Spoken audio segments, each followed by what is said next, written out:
कि आपने फ्लंज को जो 30 डिग्री में पाइप पे फिट करवाना है, तो उसके लिए आर्क लेंथ का फार्मूला लगेगा, क्या होगा? अस्सलाम वालेकुम, फैब्रिकेशन विद शुएब में खुशामदीद।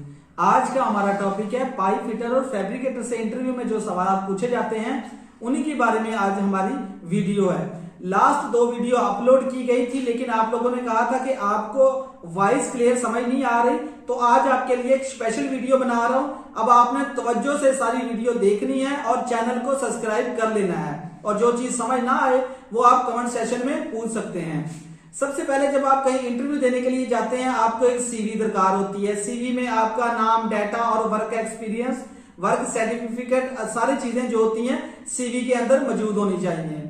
और सीवी में कोई ऐसा एक्सपीरियंस ऐड नहीं करना कि जहां पे आपने काम ना किया हो लेकिन सीवी में ऐड कर दिया गया हो। तो उसके बाद जो सवालात होते हैं फील्ड के बारे में, कि आपसे पूछा जाता है कि आपने कहां काम किया, कितनी देर काम किया, और उसी के बारे में अब सवालात होंगे और अब आपने वो सवालात गौर से सुनने हैं। सबसे पहले जो सवाल होता है वो होता है मीटर टेप के बारे में।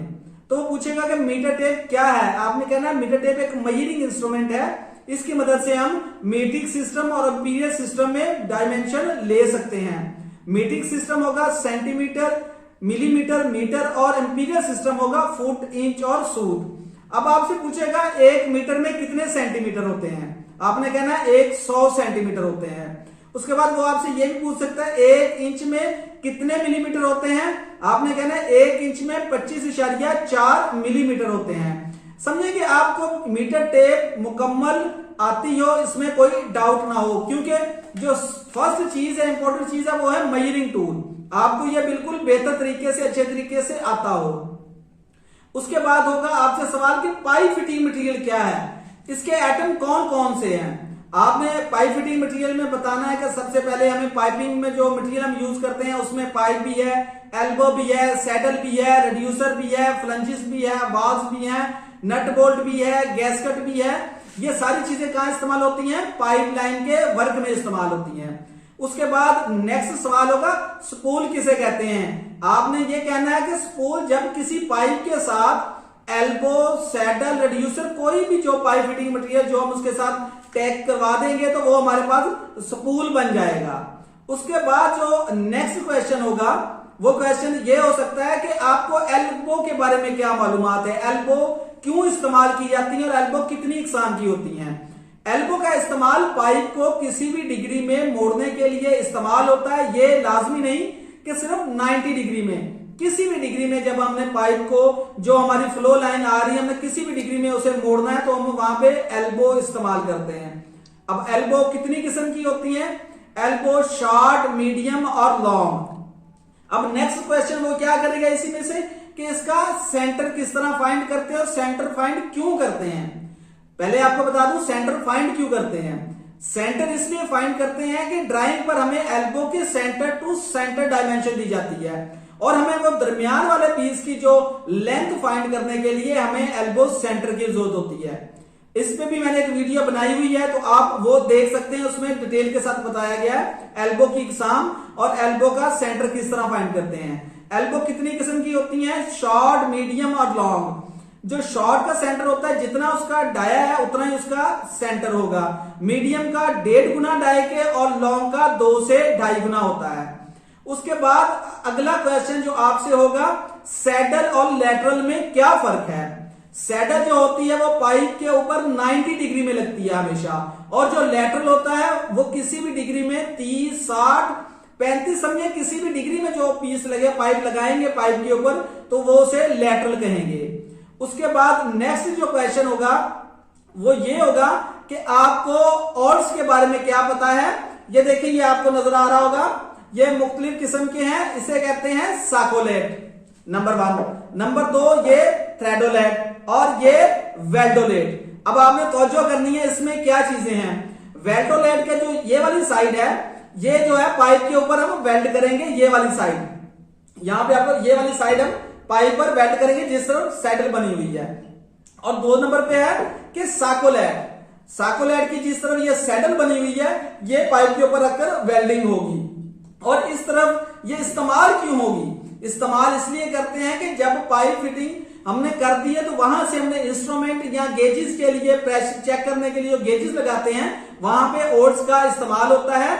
यहां पे मैंने आपको 3 के नाम बताए हैं क्योंकि ज्यादातर यही इस्तेमाल होती हैं, वेल्डोलेट, साकोलेट और थ्रेडोलेट। नेक्स्ट क्वेश्चन करेगा, वो पूछेगा टी कितने किस्म की होती है और टी क्यों इस्तेमाल करते हैं।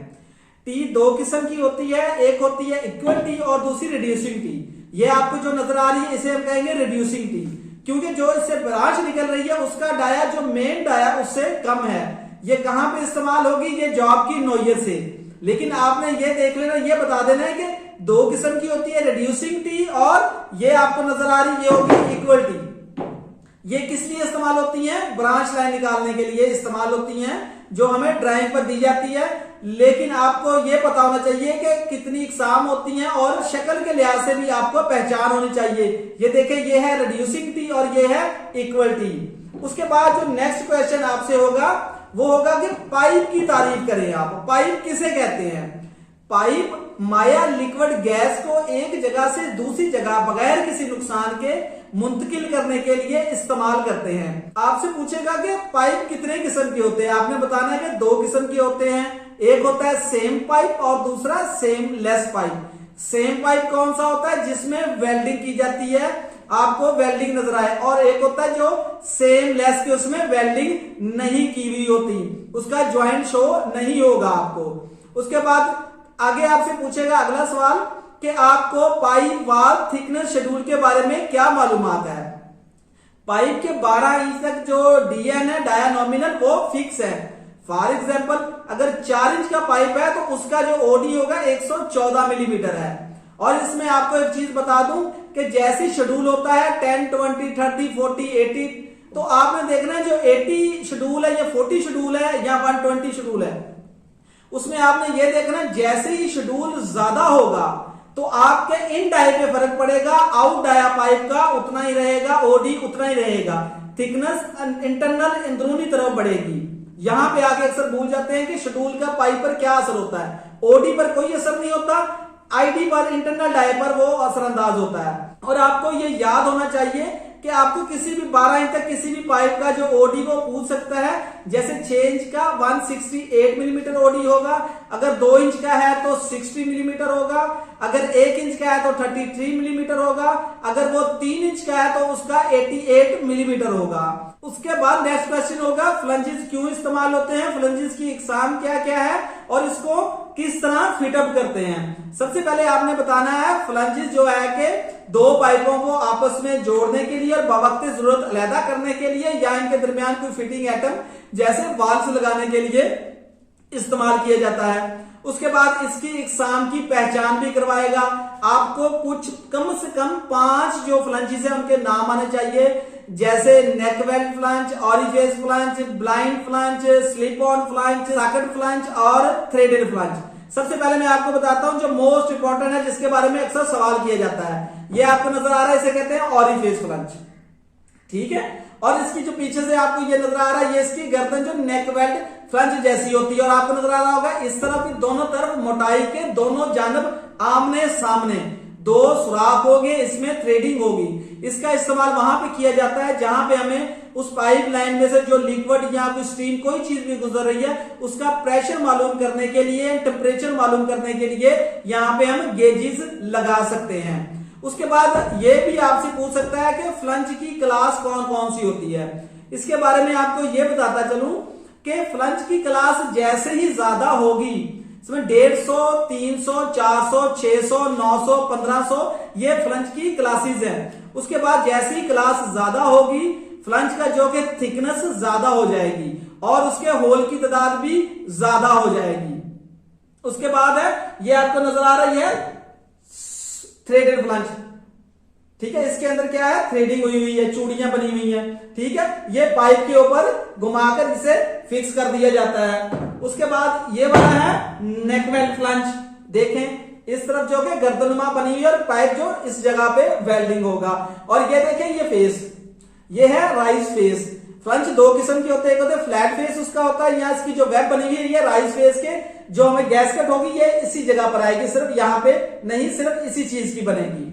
उसके बाद है कि ब्लाइंड फ्लंज क्यों इस्तेमाल होता है। ब्लाइंड फ्लंज का इस्तेमाल या तो लाइन को बवक्त जरूरत बंद करने के लिए, क्लीनिंग या कोई भी हम काम कर रहे हैं तो वक्ती तौर पे या हमें कोई फिटिंग मटेरियल लगाना है तो हमने लाइन को बंद करना है कि हमारा जो केमिकल कोई भी चीज जाया ना हो, तो उसके लिए ब्लाइंड फ्लंज का इस्तेमाल करते हैं।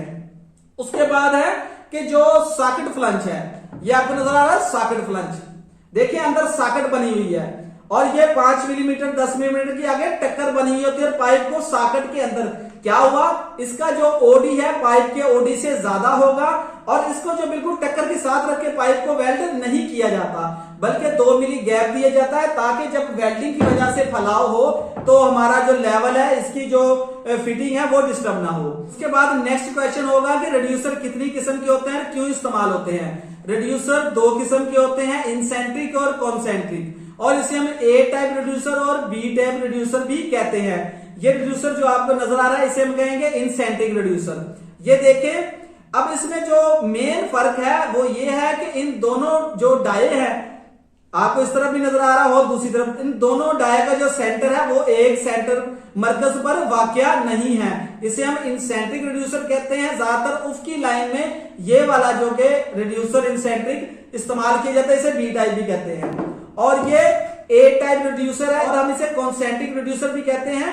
ये देखिए यहां से डाया रिड्यूस हुआ है और ये मेन डाया है, और इन दोनों का जो डाया का सेंटर है वो एक ही मरकज पर वाकया होता है।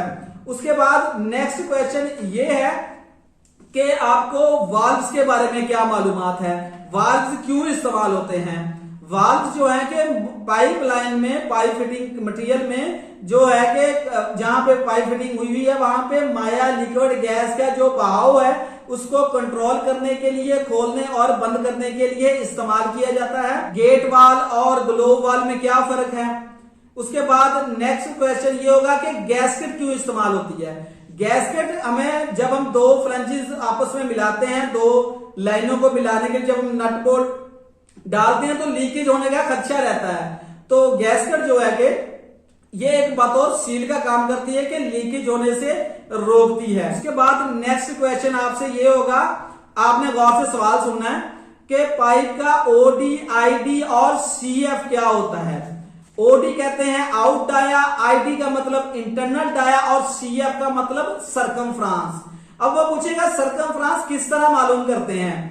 इसका फार्मूला है डाया ज़रब 3.1416 यानी कि डाया मल्टीप्लाई पाई, तो हमारे पास सरकमफ्रांस आ जाएगा। अगर वो आपको कहे कि सरकमफ्रांस दिया हुआ है तो आपने अब क्या करना है कि इसका ना डाया मालूम करके मुझे बताएं। आपके पास फॉर एग्जांपल कोई भी सरकमफ्रांस उसने लिख दिया, कोई भी वैल्यू, आपने क्या करना है उसे वो वैल्यू को पाई पे डिवाइड कर देंगे, आपके पास उसका डाया आ जाएगा। उसके बाद नेक्स्ट क्वेश्चन हो सकता है कि आपने फ्लंज को जो 30 डिग्री में पाइप पे फिट करवाना है तो उसके लिए आर्क लेंथ का फार्मूला लगेगा। क्या होगा, डाया मल्टीप्लाई पाई, और जो हमारे पास जवाब आएगा उसे 360 पे डिवाइड कर देना है, और फिर जो वैल्यू हमारे पास आएगी, जवाब आएगा हमारे पास 1 डिग्री का आएगा। अब आपने क्या करना है कि वो जो 1 डिग्री आया, अब हमें 30 डिग्री का है तो 30 के साथ मल्टीप्लाई करा देंगे, हमारे पास वैल्यू हो जाएगी। उसके बाद क्या करेंगे, हमने एक सेंटर लाइन तो निकाली हुई होगी, उस सेंटर लाइन से जो वैल्यू आएगी हम इस तरफ निशान लगाएंगे और फ्लंज पर भी सेंटर लाइन निकाल लेंगे। निकाल के जब हम दोनों फिटअप करेंगे फ्लंज को घुमा लेंगे और इसे फिटअप कर देंगे। उसके बाद नेक्स्ट क्वेश्चन ये हो सकता है कि आपको पीसीडी के बारे में क्या मालूमात है। पीसीडी का मतलब होता है pitch circle dia. For example अब आपने यहां पे गौर रखनी है, अगर आपको एक फ्लंज दिया जाए और आपको कहा जाए कि इसकी पीसीडी फाइंड करें, तो आपने पीसीडी फाइंड करते हुए ये गलती हरगिज नहीं करनी। आपने इस तरफ से हरगिज पीसीडी नहीं लेनी, बल्कि आपने देखना जो फ्लैट फेस है उस तरफ से आपने मीटर टेप लगा के पीसीडी मालूम करनी है। तो किस तरह करनी है, अब देखिए कि होल के आमने सामने, इस होल का फ्रंट ये बन रहा है, ठीक है। अब आपने क्या करना है, इस होल के इंटरनल साइड पे अगर आपने रख लिया है तो इस होल के आपने ये देखें इसके इंटरनल साइड पे और इसके आउट साइड तक मीटर टेप लगा के आपके पास जो डायमेंशन आ रही है वो आपकी पीसीडी होगी, पिच सर्कल डाया। इसी तरह आप यहां से भी ले सकते हैं, इसके आउटसाइड पे लगा लें होल के और इसके इंटरनल साइड तक जो फासला होगा उसे हम पीसीडी कहेंगे, पिच सर्कल डाया कहेंगे। उसके बाद वो ये भी पूछ सकता है कि आपने फ्लंज बनाना है तो आपको क्या फ्लंज बनाना आता है। तो उसका मैं एक अलग वीडियो बना दूंगा फ्लंज की मार्किंग की, फ्लंज की मार्किंग किस तरह की जाती है और उसके लिए क्या क्या रिक्वायरमेंट होती है। तो उम्मीद है आपको आज आवाज भी क्लियर आई होगी और आपको मजीद आपके इल्म में इजाफा हुआ होगा। तो आपने इस बात से कभी नहीं घबराना इंटरव्यू देते हुए कि भी इंटरव्यू में पता नहीं क्या पूछा जाएगा, कैसे होगा। मैं हमेशा कहता हूं कि आप इंटरव्यू जितनी बार देंगे आपके नॉलेज में भी इजाफा होगा, आपको मजीद सीखने को मिलेगा। तो ऐसे ही आप आगे बढ़ेंगे। कभी परेशानी होना कि एक बार इंटरव्यू दिया और हम रिजेक्ट हो गए, हम इंटरव्यू नहीं दे सकते, बल्कि ये ज़हन में रखना है कि जितना मुझे आता है इतना तो इंटरव्यू लेने वाले को नहीं आता। ये कॉन्फिडेंस के जरिए आप पास हो सकेंगे। तो उम्मीद है आपको आज का टॉपिक अच्छे तरीके से समझ आ गया होगा। तो चैनल को सब्सक्राइब कर लीजिएगा और दोस्तों के साथ भी शेयर करें। मजीद आपके सवालात हो तो आप कमेंट सेशन में छोड़ सकते हैं। तो इंशाल्लाह नेक्स्ट वीडियो के साथ जल्दी आपकी खिदमत में हाजिर होऊंगा। तो याद से चैनल सब्सक्राइब कर लीजिएगा और अपने दोस्तों के साथ भी शेयर करें ताकि आपके साथ साथ उनके इल्म में भी इजाफा हो सके। शुक्रिया।